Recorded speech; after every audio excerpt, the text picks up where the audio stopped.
I've always loved horses ever since I was a tiny, tiny, tiny person. But I have 5 sisters in Sweden, so we couldn't afford to own horses. So we were always at the barn, and we were grooming horses, and we were kind of like the main groom for a certain pony. And then we got to ride, obviously. So ever since I was a tiny person, I had stick horses. I still have stick horses. You can jump with stick horses. So ever since I was a kid. Well, I grew up in St. Louis, and my family all came from a little town southeast of St. Louis, Missouri called Fredericktown. My great-grandparents lived down there, always had a small farm, had a couple of horses, some pigs, a couple of cows, chickens, you name it, they had it. And we'd go down there on holidays, weekends in the summer, my cousins and I, and we'd jump on the horses and start riding. So that's where my love started. David and I, we went on a date. This is our second marriage. And we were sitting outside, and he was pretty cold, so I said, are you cold? He goes, yeah, I'm cold. I said, well, I have a horse blanket in my car. And that was kind of my test to see if he was a real horse person. So he took the blanket, and that's how it started. So he started riding the horses I had at the time, and a couple of months into us dating, he said, should we start a business together? Because I know marketing, and he used to do a digital marketing agency, and that's how Wired Mustang was formed, basically. So we're horse people, and we tie it in with our business. 40 horses, privately owned, and 85 acres. It's owned, like I said, the place is for sale. Hey, your man's got high mill. I would buy it in a heartbeat. And we call it a horse haven. It's a phenomenal place for horses, and so you can see it's all about the guys who actually take care of the horses for us, because we work all the time. We get up at 5 in the morning, and then we work many hours, and then we're here for a few hours, and then we go back home and work again. Well, it's very different for both of us. We ride different disciplines. I ride Western, she rides English. It's like I'm a little country, she's a little rock and roll, or one the other way around. There we go. Sure. The difference is about, in a Western saddle and the English saddle, a Western saddle has about 40% more leather to hang on to. So English saddles are real small, there's no saddle horn. Western saddles are a little bit bigger. There's different types of Western saddles, but most of them all have a big saddle horn, which you've probably seen in the Western movies. Typically Western horses don't jump over anything, unlike the English riders where they jump over poles and obstacles and all kinds of things like that. Yeah, so it comes obviously from England, that's why we call it English. And we do hunters and jumpers, and hunters is to mimic the jumps that the English people took out in the field to look like a big hunt field.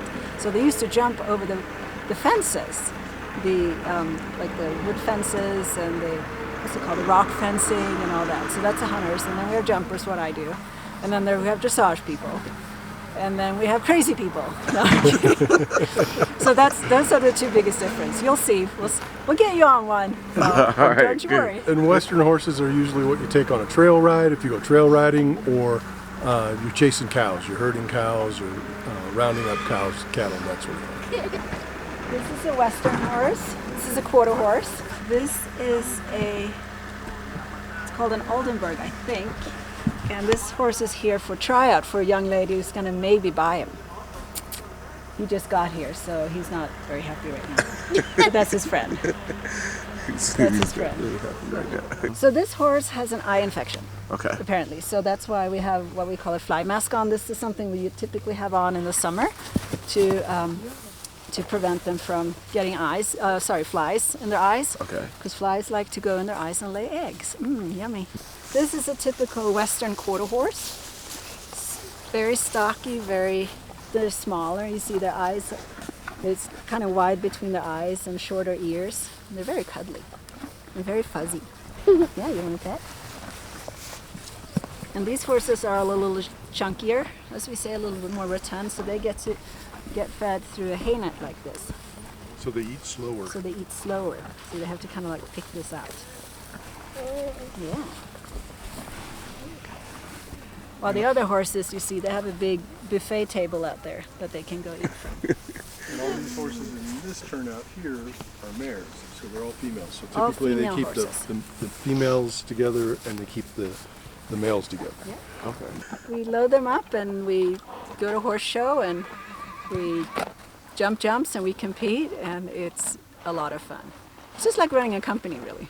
There's a lot of preparation for 45 seconds on course.